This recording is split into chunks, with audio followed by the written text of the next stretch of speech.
இவன் இப்ப நான் எதுக்கு இத்தனையும் சொல்றேன்னா, அஜாமிலன்கிறவன் ஒரு சாதாரணமானவன் இல்ல, உயர்ந்த பண்பாளனா இருந்த பிராமணன். வேதங்கள்லாம் படிச்சு எல்லாம் பண்ணி கல்யாணமும் பண்ணிட்டு மனைவியோட அப்பா அம்மாவோட குடும்பம் நடத்தலாம். ஒரு நாளைக்கு காட்டுக்கு போனான். எதற்காக என்ன, சமித்து தர்ப்பம் எடுக்கிறதுக்காக. தர்ப்ப சங்கிரகணம்னு பஞ்சாங்கத்துல ஒரு நாள் போட்டிருப்பான். தர்ப்பம்னு இருக்கு பார்த்தீங்களா, அது 8 வகையா இருக்கு. எல்லா தர்ப்பத்தையும் எல்லாருக்கும் யூஸ் பண்ணக்கூடாது.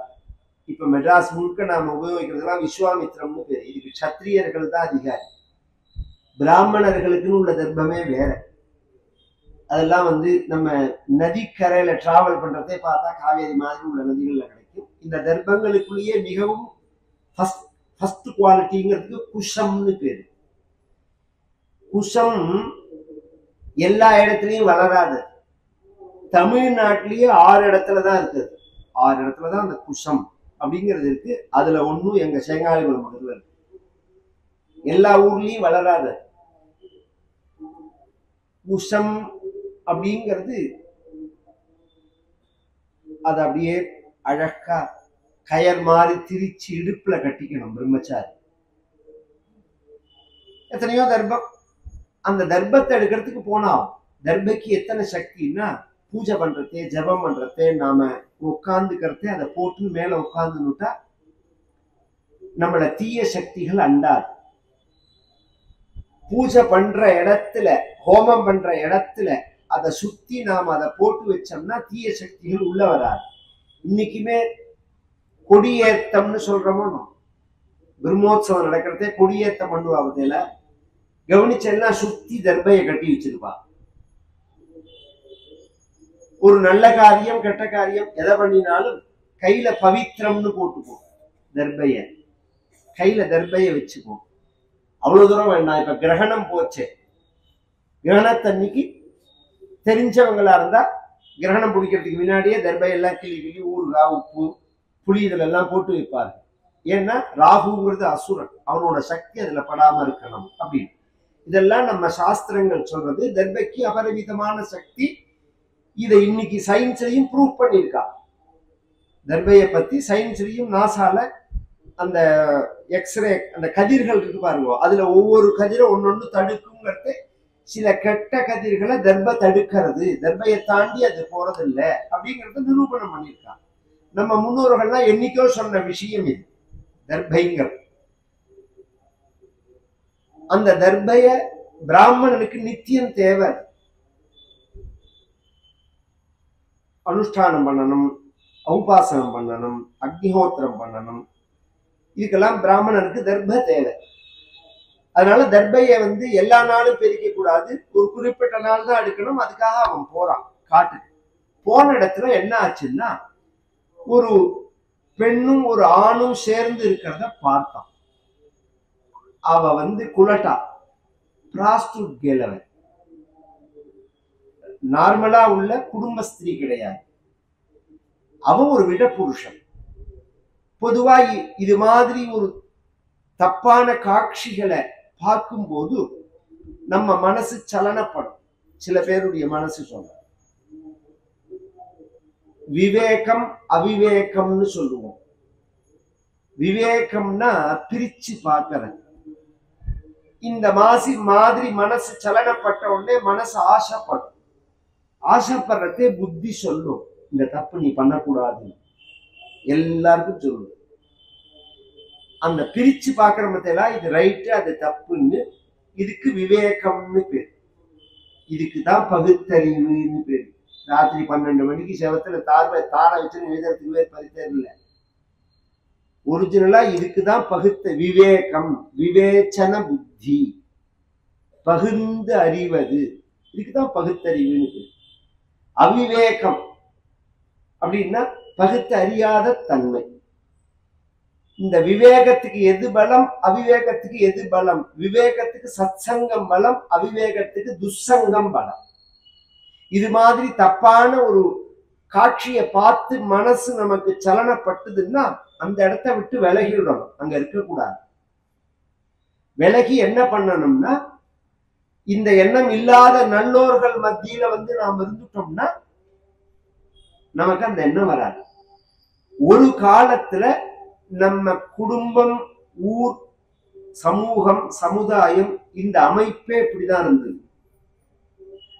மனுஸ்மிருதியில 5000 பேருக்கு மேல ஒரு இடத்துல வசிக்க கூடாதுங்கிறார். சில காரண காரியத்துக்காக சொல்றார். உங்களுக்கு புரியுற மாதிரி சொல்றேன். இப்ப சைதாப்பேட்டையில இத்தனை தெரு, இத்தனை வீடு. பக்கத்து வீட்டுல இருக்கிறவர் பெயர் என்ன, அவர் யாரு, எந்த ஊர்னு உங்களுக்கு தெரியுமோ? அடுத்த தெருவுல யார் இருக்கா என்னங்கிறது தெரியுமோ? இதே கிராமத்துல கேட்ட எல்லாம் சொல்லுவாங்க. இந்த தெருவை காமிச்சா இது என்ன தெரு, இந்த வீடு யாரோடது, இவர் பேர் என்ன, இவரோட ஊர் என்ன. அது மட்டும் இல்ல, எல்லாரையும் எல்லாருக்கும் தெரிஞ்சிருக்கும்.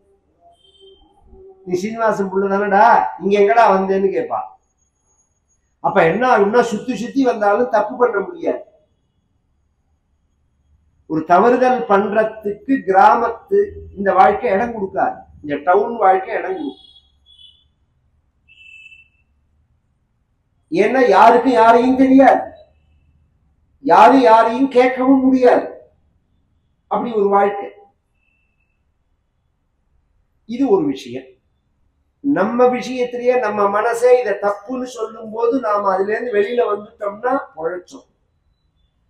அந்த புத்தி சொல்றத மீறி அந்த தப்ப பண்ணினோம்னா ஒரு தடவை 2 தடவை தான் புத்தி சொல்லும், பண்ணாதே இது தப்பு அப்படின்னு சொல்லும். இது 3-4 தடவை நாமே பண்ணிட்டோம்னா அப்புறம் புத்தி அதுக்கு சப்போர்ட் பண்ண ஆரம்பிச்சுடாது. புத்தி மழுங்கி போயிடும். எப்படி மழுங்கி போகும்னா, ஏண்டா இப்படி ஒரு தப்ப பண்றையே, இது பாவம் இல்லையா, இந்த தப்ப பண்ணலாமா அப்படின்னு யாராவது நம்மளை கேட்டா நாம என்ன பதில் சொல்லணும்? தெரியாம பண்ணிட்டேன், தெரியறது பாவம்னு தெரியறது, என்னை மீறி பண்ணிட்டேன் அப்படிதானே சொல்லணும். அப்படி சொல்ல மாட்டான் பதில். நீ இந்த தப்ப பண்ணலாமாடான்னா, இது மாதிரி அயோக்கியத்தனம் பண்ணலாமா, இது மாதிரி அராஜகம் பண்ணலாமான்னா அவன் பண்ணலையான்னு கேட்பான் உடனே. இப்ப இன்னைக்கே கவனிச்சு பாருங்க, ஒரு தப்பு நடந்ததுன்னா இப்படி நடக்கிறது என்ன, அந்த ஆட்சியில நடக்கலையா, இந்த ஆட்சியில நடக்கலையா, இந்த ஏண்டா நடக்கிறது, அதுதானடா கேள்வி நாங்க கேட்கறது. அந்த ஆட்சியில நடந்ததுன்னு தானே உனக்கு ஓட்டு போட்டது, ஆட்சியில் நடக்க கூடாதுன்னு தானே சொல்றோம் நாங்க. இது மாதிரி மாறி மாறி சொல்லிட்டே இருப்பாங்க. எவனுமே யாரையுமே சொல்றேன், அயோக்கியனுடைய அடையாளமே என்னன்னா, நீ ஏன் தப்பு பண்ணினா நீ யோக்கியனான்னு நம்மளை கேட்பான். நீ ஏன்டா தப்பு பண்ணினேன்னா தப்பு பண்ணிட்டேன்னு சொல்ல மாட்டான், நீ யோக்கியனா, எவன் யோக்கியம் சார் உலகத்துல அப்படின்னு. இதுக்கு என்ன காரணம்னா, நான் தப்ப மேல மேல பண்றதுனால. இந்த அஜாமிலனுக்கு அந்த பெண்ணை பார்த்த உடனே ஆசை வந்து, அந்த பெண்ணு குலட்டான்னு சொல்லிட்டேன், பிராஸ்டியூட் கேர்ள்.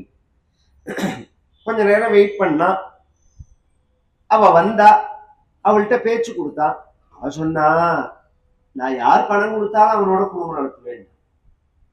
உடனே பணத்தை எடுத்துன்னு வந்து அவளோட குடும்பம் நடத்தினான். இப்படி இலை மரவா காய் மரவா இருந்தது. அவ அப்பா அம்மாவுக்கு தெரிஞ்சது. அப்பா அம்மா சொன்னா, பண்ணாதரா, கல்யாணம் பண்ணி மனைவி இருக்கா வீட்டுல, ஒரு சத்குலத்துல பிறந்திருக்க, நல்ல குடும்பத்துல பிறந்திருக்க, நல்லவண்ணு பேர் எடுக்கிறது தான்டா கஷ்டம், கெட்டவண்ணு பேர் எடுக்கிறது ரொம்ப சுலபம்டா. துணியை வெளுப்பா பண்ணிக்கிறது தான் கஷ்டம், அழுக்கு பண்ணிக்கிறது கஷ்டமா இல்லை. மனசை சுத்தம் பண்ணிக்கிறது தான் கஷ்டம், அழுக்கு பண்ணிக்கிறது ரொம்ப சுலபம். இங்க உட்கார்ந்து மனசை ஒருமுகப்படுத்தி நாம என்ன சொல்றோங்கிற விஷயத்தை உள் வாங்கிக்கிறதுக்கு மனசு ஒத்துழைக்காது. இதே ஒரு செல்ல ஓபன் பண்ணி ஒரு நியூஸை காமிக்கிட்டோம், பாஞ்சு பார்ப்போம். நாம வம்புக்கு இத்தனை மாங்குன்னு கத்தின்னு நான் சொல்றேன். நான் என்ன வரட்டுன்னு தப்பலையா நான் கத்துறதுக்கு இல்ல, வெட்டு விஷயத்த சொல்றேன். நான் நம்ம உயர்ந்த நிலை அடையணும், ஒழுக்க நிலை அடையணும். ஒழுக்கம் உயிரினும் ஓம்பப்படும் அப்படிங்கிறார் வள்ளுவர்னு சொன்னா போருமா? உயிரக்காட் என்ன, இந்த உயிர் இந்த உடம்பு இதோட போயிடும். ஒழுக்கம் அடுத்த ஜென்மாவளியும் வரும். நல்லொழுக்கம்ங்கிறது அடுத்த ஜென்மாவளியும் வரும். அதனாலதான் சில பேர்கள் பிறக்கிறதேவே நல்லவனா இருப்பான். பார்த்தேன்னா தெரியும், அவன் என்ன கெட்ட காரியங்கள் பண்றவர்கள் மத்தியில் அவன் இருந்தாலும் நல்லவனா இருப்பான். நமக்கே ஆச்சரியமா இருக்கும். சேத்தல முளைச்ச சந்தாமரைன்னு சொல்லுவா அந்த காலத்துல. அது மாதிரி இருப்பான். ஏன் அப்படின்னு சொன்னா அது ஜென்மாந்தர சுகுர்த்தம். அதை நாம சம்பாதிச்சுக்கணும். பகவான் பகவத்கீதையில சொல்லும் போது துசங்க சர்வதா தியாஜ்யா. அர்ஜுனா, ஒரு மனிதன் சர்வதான்னா எப்போதும் அர்த்தம், எக்காரணம் கொண்டும் விளக்க வேண்டியது எது அப்படின்னு சொன்னா கெட்டவர்களுடைய சகவாசத்தை. ஆதிசங்கரரை பார்த்து சிஷ்யன் கேள்வி கேட்கிறான். பிரஷ்ன உத்தர ரத்ன மாலிகா அப்படின்னு பெயர். பிரஷ்னம் அப்படின்னா கொஸ்டின், உத்தரம்னா ஆன்சர். இதுவே இன்னைக்கு எப்படி இருக்குன்னு தெரியுமோ? பிரஷ்னம் அப்படின்னு ஒரு ஜோசியம், அஸ்ட்ராலஜி. அந்த வார்த்தையே இப்படி யாரும் உபயோகப்படுறதே கிடையாது. பிரசன்னம்ங்கிறான். என்னமோ பிரசன்ன வெங்கடேச பெருமாள் மாதிரி பிரசன்னம்ங்கிறான். அந்த வார்த்தைக்கே பிரசன்னம்னு பேர் கிடையாது, பிரஷ்னம். அது வாயில வரல, அவன் என்ன பண்ணுவான்னு சொல்லுவோம். பிரஷ்னம் அப்படின்னு பெயர். பிரஷ்னம்னா கொஸ்டின் அர்த்தம், கேள்வின்னு அர்த்தம். கேள்வியினுடைய அடிப்படையில உள்ள ஜோதிடம் அது. ஒரு கேள்வி நீங்க கேட்டா சோழிய உருட்டி போடுவா, போட்ட உடனே அதுக்கு பதில் வரும். அதுல இதுக்கு பிரஷ்னம்னு பேர். கேள்வி கேட்கறான், எது உயர்ந்தது, ஒரு மனிதன் எங்க வசிக்கணும் அப்படின்னு சொன்னால் சஜ்ஜன நிகழ்த்தே அதவா காஷ்யாம்னா ஆதிசங்கர். நல்லோர்கள் எங்க இருக்காளோ அங்க இருக்கணும், இல்லையா காசிக்கு போயிடும். எது விளக்கணும் வாழ்க்கையில அப்படின்னா கெட்டவர்களே, கெட்டவர்களுடைய சகவாசத்தை, கெட்டவர்களுடைய பழக்கத்தை, கெட்டவர்களுடைய நட்பை. காரியமாறுதுங்கிறதுக்காக கூட கெட்டவர்களோட பழகக்கூடாது. சில பேர் சொல்லுவா, நமக்கு சில காரியங்கள் ஆக வேண்டியிருக்கு சார், அதனால வேற வழி இல்லை. அதை விட முட்டாள்தனம் வேற எதுவுமே. காரியமாறுதுங்கிறதுக்காக தலையில மண்ணெண்ணி ஊத்தி பத்த வச்சுட்டியான்,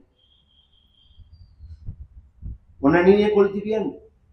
அது மாதிரி சுபாவமே மாறி போயிடும். கஷ்டப்பட்டு நம்மளை நாம் சரி பண்ணிக்கிறதுக்கு எத்தனை பூஜை, பாராயணம், ஜபம், ஹோமம், சத்சங்கம், கதாசிரவணம், எத்தனை காரியம் பண்ணிக்க வேண்டியிருக்கு. மனசை அடக்கிறதுக்கு நிமிஷமா மனசு நாசமா போயிடும்.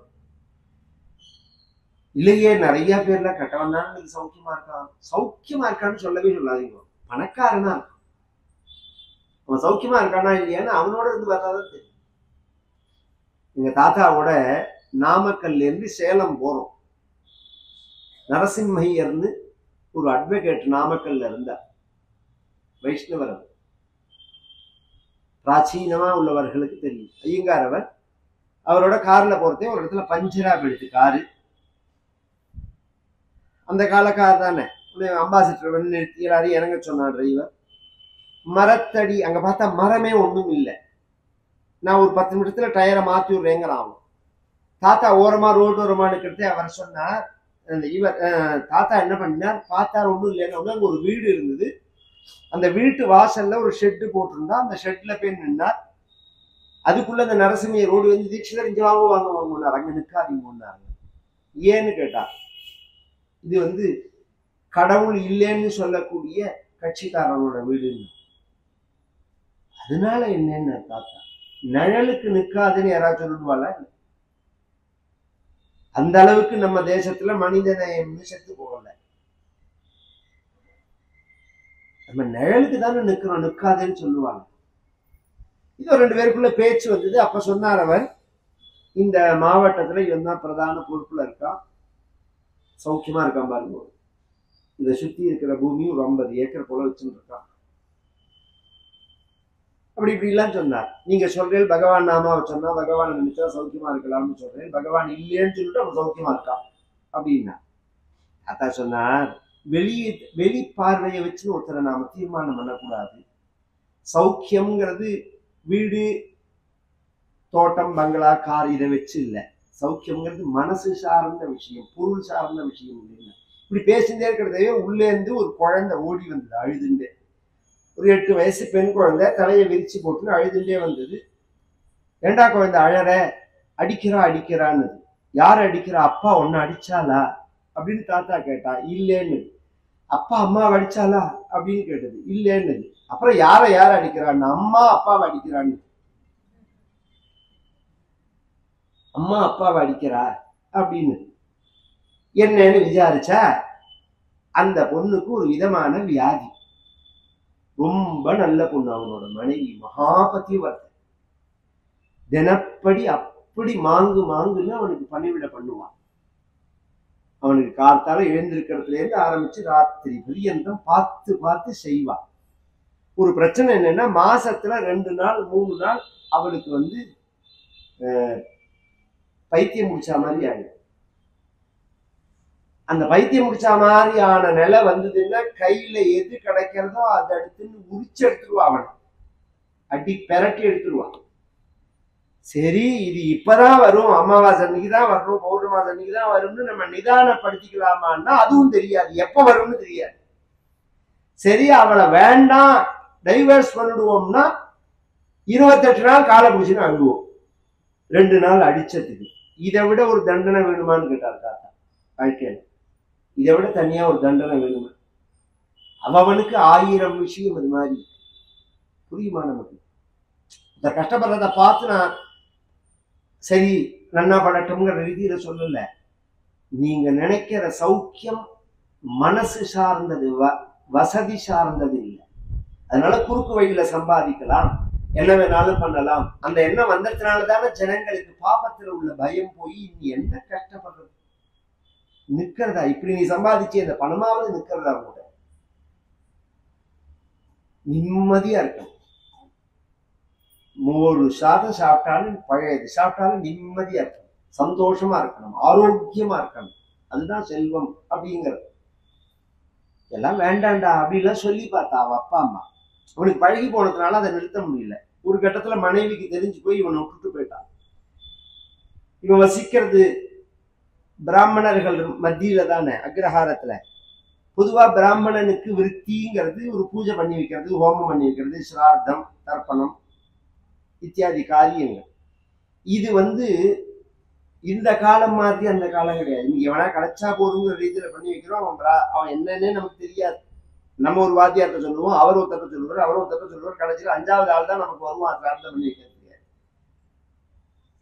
அவனுக்கு என்ன தெரியுமோ அதை பண்ணி வச்சுட்டு போவான். நாமும் ஆள் கிடைச்சா போருங்கிற லெவல்ல தான் இருக்கு. அந்த காலம் அப்படி கிடையாது.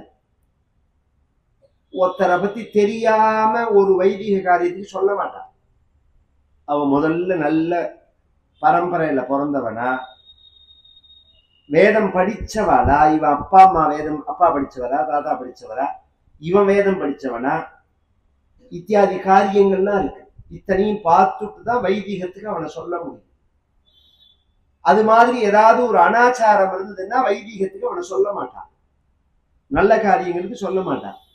அது மாதிரி சொல்றதை நிறுத்திட்டான், நிறுத்தி போயிடு. மனைவி போன உடனே இவனுக்கு ஒரு மாந்தோப்பு இருந்தது ஊர் எல்லையில, அதுல வந்து தங்கிட்டான். அப்பா அம்மாவும் காலம் ஆயிட்டா, விருத்தியும் வருமானமும் போயிடுது. வருமானம் போன உடனே திருட ஆரம்பிச்சான், வழிப்பறி எல்லாம் பண்ண ஆரம்பிச்சான். இவன் மனைவி வந்து ஒரு வேடுவ ஸ்திரீ. அவன் என்னத்தை சமைச்சு போடுவோம், பொரிச்சு குழம்பும் ஒரு குழம்புமா சமைச்சு போடுவோம். காடை மடையான் கௌதாரி இத்தியாதி மிருகங்கள் எல்லாம் வேட்டையாடின்னு வந்து அதை சமைச்சு போடுவோம், அதை சாப்பிட்றான். அதுக்கு உபபானமா கல்லை கொடுப்போம். திருட போகும்போது கல்லு குடிச்சிட்டு போவான். ஒழிஞ்ச சமயத்துல சூதாடுவான். திருட்டும் போது யாராவது எதிர்த்தா கொல்லுவான் வாழை. கொஞ்சம் கவனிச்சேன்னா எல்லாம் வந்துருத்தவன். முதல்ல ஒரு சுகர் மாதிரி, முதல்ல சுகர் வந்தோடனே எப்படி பின்னாடி எல்லா வியாதியும் வந்துருமோ அது மாதிரி சில கெட்ட பழக்கத்தை பழக்கின்றோம்னா பின்னாடியே எல்லா கெட்ட பழக்கமும் வந்துடும். முதல்ல இந்த பெண்ணோட பழகினா அவளால மாம்சம் சாப்பிட ஆரம்பிச்சான். தொழில போனதுனால திருட ஆரம்பிச்சான். திருட்டுக்கு கொலை பண்ண ஆரம்பிச்சான். என்ன மிச்சம் இருக்கு? கல்லு குடிச்சான். என்ன மிச்சம் இருக்கு? இதுல என்ன ப்ராப்ளம்னா, இந்த கெட்ட பழக்கம் இருக்கு பாருங்க, இது மாதிரிதான் வரணும்னு இல்லை. நல்ல குடும்பத்துல உள்ள குழந்தைகளுக்கே சில கெட்ட பழக்கங்கள் வந்துடும் சகவாசத்தினால. எப்படி வரதுன்னே தெரியாது. முதல்ல யாருமே கெட்ட பழக்கத்தை பழகிக்கிறது அதுல இன்ன இருக்குன்னு தெரிஞ்சவ பழகிக்கிறது இல்ல, விளையாட்டாதான் பழகிக்கிறான். அதுக்கு அடிக்ட் ஆன அப்புறம் என்ன பிரச்சனை ஆகும்னா அதை விடுன்னா விட முடியாது. இந்த கெட்ட பழக்கத்துக்கு பழகின்றவா ஒரு குடியோ மற்ற ஏதோ ஒரு சம்பிரதாயம் போதைகளுக்கு பழகின்றவான சுத்தி உட்காந்து வச்சு எல்லாரும் சொல்லுவா, பண்ணாதடா, குடிக்காதடா, வேண்டாண்டா, குடும்பம் நாசமா போயிடுண்டா, உன் உடம்பு நாசமா போயிடுடா, குடும்பம் தான் தவிக்குண்டா, வேண்டாண்டா அப்படிலாம் எடுத்து சொன்னா நாம சொன்னதெல்லாம் அப்படியே உள்வாங்கிப்பான், கேட்பான், நம்மளோட சேர்ந்து அவனும் அழுவான், நான் பண்றது தப்பு அப்படின்னு சொல்லுவான். எல்லாம் மறுநாள் சாயங்காலம் 5 மணி வரைக்கும் 6 மணி ஆனோடனே போயிடுவோம் குடிக்கிறது. பழக்கிண்டா விட முடியாது. தெய்வமோ குருநாதனோ கிருப பண்ணினா விட சாதாரணமா விட்டுடாது. அதனாலதான் பழக்கிக்கவே கூடாது, அந்த பக்கமே போக கூடாது. குடும்பத்துல பிள்ளைய பெற்றா மட்டும் போராது, சம்பாதிச்சா மட்டும் போராது, குழந்தைகள் கரெக்டா இருக்காளான்னு வாட்ச் பண்ணணும். குழந்தைகளை எவ்வளவு பெரிய பிரச்சனை, உனக்கு பிரச்சனை மட்டும் இல்லை, இந்த உலகத்துக்கே சமூகத்துக்கே பிரச்சனையை நீ ஏற்படுத்தி விட்டுட்டு போற. இன்னைக்கு ரோட்ல போனோம்னா காருக்கு முன்னாடி சிக்ஸாக் போட்டு போறான், 4 பேர் ஒரு வண்டியில போறான், நம்ம கிட்ட வந்து பிரேக் போட்டு இடிக்கிற மாதிரி நிறுத்தினான்னா நம்ம பேசவே கூடாது அவன்கிட்ட. ஏன் அப்படின்னா பயம் இல்லை, அவன் தன் நிலையிலேயே இல்லை. அவன் அதுதான் அங்க பிரச்சனையே, அவன் தன் நிலையில இல்லை, பயத்தறிச்சலா இருக்கு. ஐயோ, ஒரு குழந்தைய பெற்று வளர்க்கறதுக்கு எவ்வளவு கஷ்டப்படுறா ஒவ்வொருத்தரும். அப்படியே நானே ஒரு 15 நாள் முன்னாடி பார்த்தேன், போயிட்டே இருந்து அடிச்சு கேரிடர்ல அடிச்சு 4 பேரும் விழுந்து, 4 பேரோ 3 பேரும் அப்படியே விழுந்து ஒருத்தன் செத்து போயிட்டாங்க. நான் அந்த வேலை வரத்தே பார்த்தேன், கண்ணீர் விட்டுட்டே வந்தேன். இந்த பிள்ளைய வைக்கிறதுக்கு எவ்வளவு கஷ்டப்பட்டிருப்பா, வளர்க்கறதுக்கு எவ்வளவு கஷ்டப்பட்டிருப்பா. அதை கவனிச்சு குழந்தைகளை வளர்க்க வேண்டாமா, கெட்ட பழக்கங்கள்லாம் கூடாது அப்படின்னு சொல்ல வேண்டாமா? பழகிண்டா விடாது. அஜாமிலனுக்கு அப்படி ஆயிடுச்சு. இதுக்கு மத்தியில இதுல ஒரு 100 பிரச்சனையும் சொல்றேன். நாராயண பட்டத்திரி சொன்னார், அஜாமிலன் கெட்டவனா போயிட்டான், அயோக்கியனா போயிட்டான். அவன் அதோட நிக்கல, ஒரு அஜாமிலன் 10 அஜாமிலனை தயார் பண்ணினான்னு. என்ன அர்த்தம்? 10 குழந்தை பிறந்தது அவனுக்கு, 10 குழந்தை பிறந்தது. இந்த 10வது பிள்ளை முதல்ல பிறந்த 9 குழந்தைகளுக்கு அந்த வேடுவ குல பழக்கப்படி காடை மொடை கட்டா குட்டைன்னு என்னமோ பேரை வச்சான். 10வது குழந்தைக்கு மட்டும் நாராயணான்னு பேர் வச்சான். நாராயணான்னு எப்படி பேர் வச்சா அப்படிங்கிறதுக்கு பாகவதம் சுருக்கமா சொல்லிட்டு போயிடுது. ஏற்கனவே அவன் பண்ணின தர்ம இவனை ரட்சிக்கிறதுக்காக அந்த எண்ணத்தை தோண்டினது அவனுக்கு அப்படின்னு. இதுக்கு புராணாந்தரங்கள்ல ஒரு கதை இருக்கு. இந்த பெண்ணு 10வது கர்ப்பமா இருக்கும் போது ஒரு சன்னியாசி காட்டுல இருக்காவா, அந்த வழியா வர இந்த பெண்ணை பார்த்து, அம்மா பசிக்கிறதுன்னு அவ சொன்னா, சாமி நாங்க வேக வச்ச பதார்த்தம் உங்களுக்கு கொடுக்க கூடாது. இதெல்லாம் அந்த காலத்துல தெரியும்,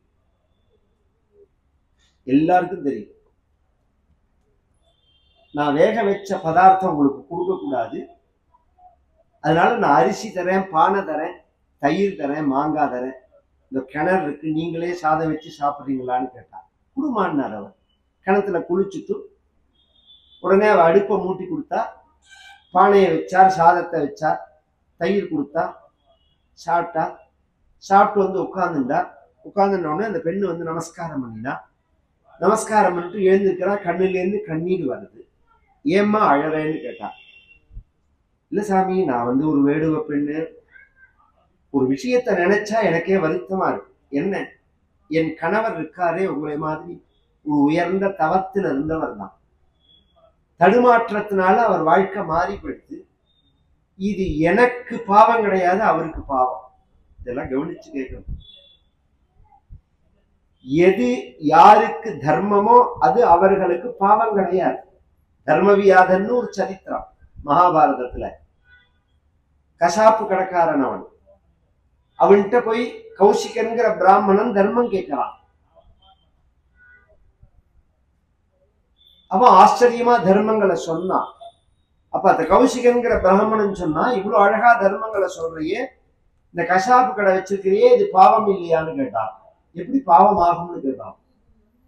2-3 காரணத்தினால பாவம் ஆகாது. ஜீவோ ஜீவஸ்தி ஜீவன்.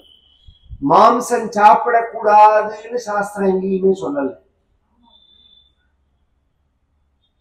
பின்ன என்ன சொல்றது அப்படின்னா, யாருக்கு எதுங்கிறது இருக்கு. காஷ்மீர்ல -20 டிகிரியில உள்ள மிலிட்ரிக்காரர்களுக்கு மிலிட்ரிய விஸ்கி பிராந்தி கொடுக்கும். மிலிட்ரியிலேயே சப்ளை பண்ணுவாங்க. ஆஸ்பத்திரியில ஒரு ஆபரேஷன் பண்றதுக்கு போதை கொடுக்கறா. அதே போதையை நீங்க வெளியில வாங்கி யூஸ் பண்ணா குற்றம். ஆஸ்பத்திரியில ஆபரேஷன் பண்றதே அதை உபயோகப்படுத்தினா அது ரைட்ஸ். ஒரு போதைய நாம தனியா மாத்திரையா வாங்கி சாப்பிட்டா அது குற்றம். அது வித்தா குற்றம். அது ஆபரேஷன் பண்ணும் போது டாக்டர் உபயோகிச்சா குற்றம் இல்லை. இப்படி இருக்கணும். இது மாதிரி சாஸ்திரம் பிரிச்சு சொல்றது. சரீரத்துக்காக என்ன மாதிரி சரீரத்தால காரியம் செய்யறோங்கிறத வச்சுதான் உண்ணவே அப்படிங்கறதே. அது அந்த மாதிரி கடுமையான ஒர்க் பண்றவாளுக்கெல்லாம் அது விதிச்சிருக்கு. அந்த புரோட்டீன் தேவை வாளுக்கு ஒண்ணு. அதனால எனக்கு இது பாவம் கிடையாது அப்படின்னா தர்ம வியாதம். அப்புறம் மேல சில விஷயங்களை சொல்றான். அது மாதிரி இந்த பொண்ணு சொன்னா எனக்கு பாவம் கிடையாது, அவருக்கு தான் பாவம். அவர் எப்படி கரையேற போறாருன்னு எனக்கு தெரியல. இந்த சன்னியாசி கண்ணம் மூடிட்டு திரும்பி திறந்து, நீ இப்ப கர்ப்பமா இருக்கியான்னு கேட்டான். கேட்கிறாரு. இதெல்லாம் மகான். இதெல்லாம் இன்னைக்கும் சயின்ஸ்ல ப்ரூவ் பண்ண முடியாது. சத்தியமான சத்தியம். இன்னைக்கு நிரூபிச்ச காரியம் எத்தனை உண்டு. ஒரு IAS சுந்தரம்னு பேர் அவருக்கு. Cancer end stage. இன்னொரு 3 மாசத்துக்கு மேல ஒரு உயிரோட இருக்க மாட்டார் அப்படின்னு டாக்டர்லாம் சொல்லிட்டார். இவர் என்ன பண்றார், மேல வைத்தியம் கிடையாது, நீங்க வீட்டுக்கு போங்கன்னு சொல்லிட்டார் டாக்டர். இவர் கிளம்பி, இவருக்கு சத்யசாய் பாபாட்ட பக்தி உண்டு. அதனால நேர புட்டபர்த்தி போனார். வரிசையில எல்லாரோடையும் உட்கார்ந்து இருந்தார். சத்யபாபா சாய்பாபா வரத்து கண்ணீர் விட்டார். கிட்டக்க வந்தார். அவரை ஒத்து பார்த்தார் சாய்பாபா. இப்படி கையில விபூதி எடுத்து கொடுத்தார். சுந்தரம் அப்படின்னார். அவர் தன்னை அறிமுகமே படுத்திக்கல. சுந்தரம் கேன்சர் கேன்சல் அப்படின்னார். கவனிச்சு கேட்கணும். சுந்தரம் கேன்சர் கேன்சல் அப்படின்னார். இவர் அழுதார். 10 நாள் தங்கினார். வீட்டுக்கு வந்தார். உடம்பு ஆரோக்கியமாச்சு. 3 மாசம் ஆச்சு, 6 மாசம் ஆச்சு, 1 வருஷம் ஆச்சு. அப்புறம் நார்மலா அந்த டாக்டர் டெஸ்ட்டுக்கு போனார். உடம்ப பார்த்தா ஒரு கேன்சருமே இல்லைங்கிறாங்க. நீ 3 மாசத்துக்கு மேல உயிரோட இருக்க மாட்டேன்னு சொன்னவர் அதே டாக்டர் இது மாதிரி எத்தனை உங்களுக்கு புரியறதுக்காக சத்ய சாய் பாபான்னு சொன்னார். பிரசித்தியாகிறதுக்காக. பரமாச்சாரியாள்கிட்ட எத்தனை பேருக்கு இது மாதிரி ஆயிருக்கு. கிருஷ்ண பிரேமி அண்ணாட்ட எத்தனை பேருக்கு அது மாதிரி ஆயிருக்கு. எத்தனை மகான்கள் காமிக்கணும். எங்க தாத்தா அனந்தராம தீட்சிதர்கிட்ட எத்தனை பேருக்கு அது மாதிரி ஆயிருக்கு. முடியும். ரொம்ப அபூர்வம். அது முடியாதுன்னு கிடையாது.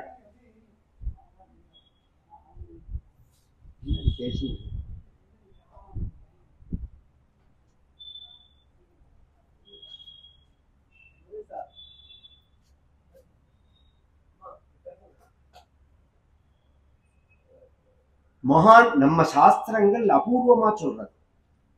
அது மாதிரி எத்தனையோ நிகழ்வுகள் ஆச்சரியமா சொல்லலாம். ஆச்சரியமா சொல்ல முடியும். அது சொன்னா அந்த அதிசயமே ஒரு பெரிய கதையா இருக்கும். ஆனா நீங்க போலிகளை கண்டு ஏமாறக்கூடாது. சில பேர் வேஷம் போட்டு குறி சொல்றேங்கிற பேர்ல ஊரை ஏமாற்றி ஃப்ராடு பண்ணி பாமரஜனங்கள் ஏமாந்து போறது அதெல்லாம் வருத்தமா. உண்மையான மகான்களுக்கு லட்சணம் என்னன்னா, உங்கள்கிட்ட உன்னை எதிர்பார்த்து அந்த அனுகிரகமே இருக்காது. உங்கள்கிட்ட இருந்து உன்னை எதிர்பார்த்தே அவன் அனுகிரகம் பண்ண மாட்டான். இவர் நீ கர்ப்பமா இருக்கியா? ஆமா. உனக்கு புள்ள குழந்தைதான் பிறக்கும், ஆண்மகன் தான் பிறப்பான். அவனுக்கு நாராயணன்னு பேர் வை. உன் கணவனை திரும்ப திரும்ப அவன் பேரை சொல்லி கூப்பிட சொல்லு. நாராயணா வா, நாராயணா உட்காந்துக்கோ, நாராயணா சாப்பிடு, நாராயணா தூங்கு, நாராயணா விளையாடு, இப்படியே சொல்ல சொல்லு. ஏன் இவனை சாஸ்திரங்கள்ல சொன்ன பரிகாரங்களால இவனை பாபத்திலிருந்து நிவர்த்தி பண்ண முடியாது. ஏன்னா அதெல்லாம் தாண்டி போய் பத்தித்தனா போயிட்டான். பகவானா கருணை வச்சு இவனை காப்பாத்தினாலதான் உண்டு. நாராயணா நாராயணான்னு சொன்ன, நாராயணா நாராயணான்னு சொல்லிட்டா நாராயணன் தன் அன்னை நரகம் புகார். அழ்வார் சொல்றாரு, பிள்ளைக்கு நாராயணா அப்படின்னு பேர் வச்சுட்டா அவ அம்மா நரகத்துக்கு போக மாட்டா. நாராயணான்னு கூப்பிட்டா, நானும்னு கூப்பிட்டா அதுக்கு மேல பிரச்சனை. நாராயணான்னு பேரை வச்சுட்டோம், நானும்மா. என்ன பேர் வைக்கிறோமோ அந்த பகவன் நாவாம முழுசா சொல்லணும். அது மாதிரி வைக்கிறதேவே அதை குறுக்க முடியாதபடிக்கு ஷார்ட்டா. இப்ப கிருஷ்ணாங்கிறது ரொம்ப ஷார்ட் நாமா, அதுக்காக தான் அப்படி வச்சது. அதையும் கிருஷ்ணன். எங்க பாவம் எப்படி வேலை செய்யுது பாருங்க, புத்தி எப்படி போறது பாருங்க. அம்மா, மாதா, மா இப்படி சொல்றதை காட்டிலும் மாம் மாம்ங்கிறான். என்ன இப்ப இந்த இப்ப சமீபத்துல உள்ள அந்த ஒரு நாகரீகம்ங்கிற பேர்ல மொழிய, கலாச்சாரத்தை, வார்த்தைகளை கொச்சப்படுத்தலாம். அதுக்கெல்லாம் அனுமதிக்க கூடாது. நாம அது ஒரு பெரிய நாகரீகமா அவன் நினைக்கிறான். நாகரீகம்ங்கிறது முழுமை அடைஞ்சதுக்கு தான் நாகரீகம்னு பேரு. அறகுறையா இருந்தா அதுக்கு மிருகம்னு பேரு. பிரதர்னு கூப்பிடு, அப்புறம் என்ன ப்ரோ, இன்னும் அண்ணான்னு கூப்பிடு, தம்பின்னு கூப்பிடு, மாமான்னு கூப்பிடு, மச்சான்னு கூப்பிடு, அம்மான்னு கூப்பிடு, அக்கான்னு கூப்பிடு, சகோதரின்னு சொல்லு. இதெல்லாம் நம்ம பழக்கணும் குழந்தைகளுக்கு. இந்த மாதிரிலாம் குட்டிச்சவர் பண்ணக்கூடாது. இந்த சினிமா, இந்த சில மீடியாக்கெல்லாம் நம்ம குவாலிட்டியை குறைக்கிறது. அதுக்கு இடமே கொடுக்க கூடாது, நாம அனுமதிக்கவே கூடாது. இவர் சொல்லிட்டு போயிட்டார். அது மாதிரி குழந்தை பிறந்தது, நாராயணான்னு பேர் வச்சா. இது நடந்துட்டு அவனுக்கு 5 வயசு ஆச்சு. அப்ப அஜாமிலனுக்கு என்ன வயசு தெரியுமோ? காலோத்யகான் மகான் ராஜன் அஷ்டாசீத்யாயுஷமாஹ. 88 வயசு அவனுக்கு. 88 வயசுல 5 வயசுல ஒரு குழந்தை அவனுக்கு இருக்குன்னா அவன் எப்படி வாழ்ந்திருப்பான், எவ்வளவு அயோக்கிய பயலா இருப்பான். யோசனை பண்ணுங்க.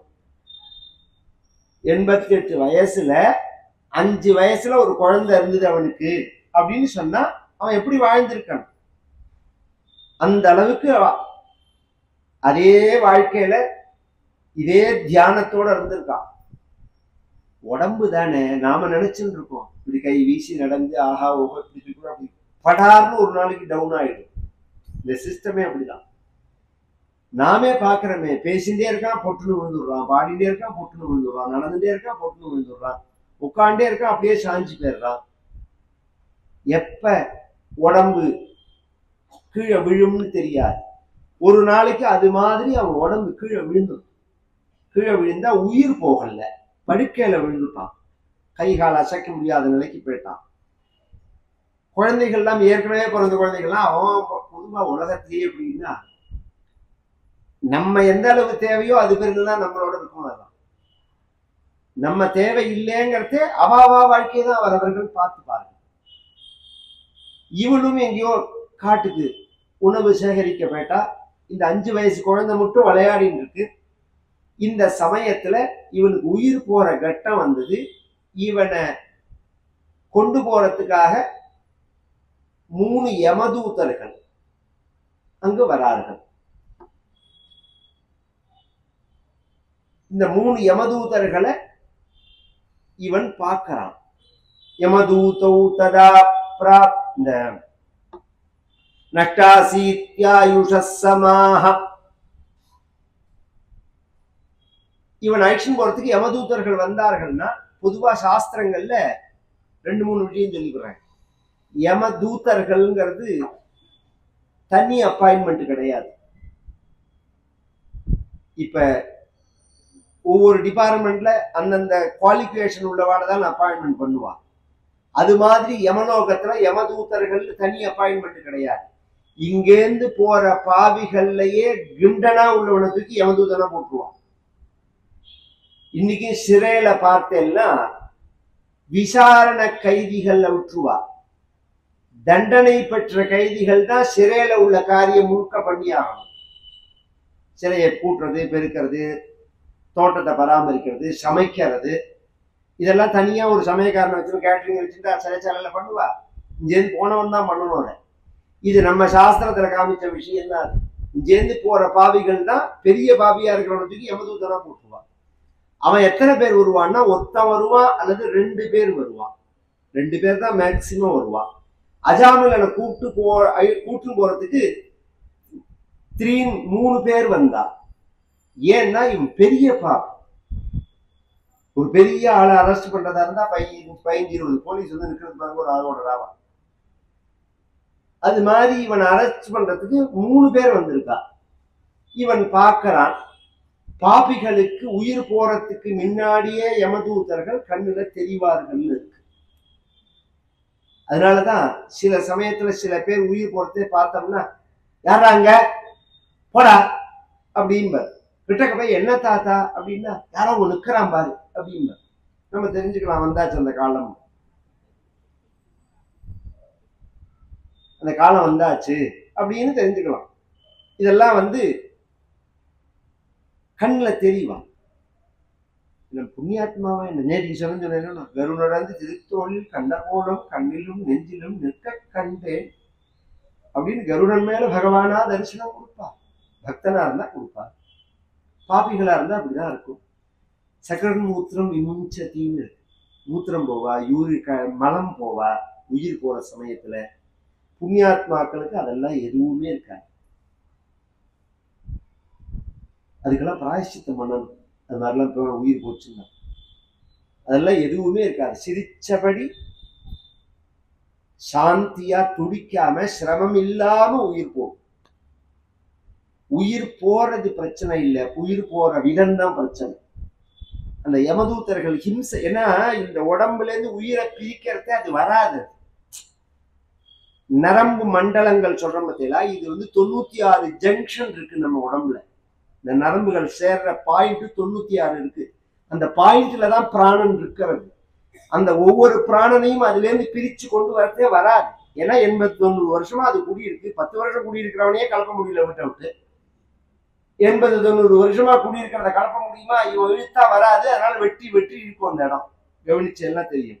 வாய் வெட்டி இழுக்கும், கண்ணு வெட்டி இழுக்கும், கை வெட்டி இழுக்கும். அந்த இடத்துல இருந்து பிரிக்கிறதுக்கு அந்த பிராணன் இத்தனை சிரமப்பட்டு தான் உயிர் போகும். அது அதனாலதான் சிரமப்படாம உயிர் போகணும். நாம கட்டின்ற வேஷ்டியா இருக்கணும், நாம இட்டின்ற திருமண்ணு விபூதியா இருக்கணும், நம் கையால சாப்பாடு சாப்பிட்டுதான் இருக்கணும். ராமா நாராயணா சிவான்னு சொல்லணும், உயிர் போகணும். இன்னொருத்தன் அனாயாசேன சாயுஜ்யம் வினா தைன்யேன ஜீவனம்.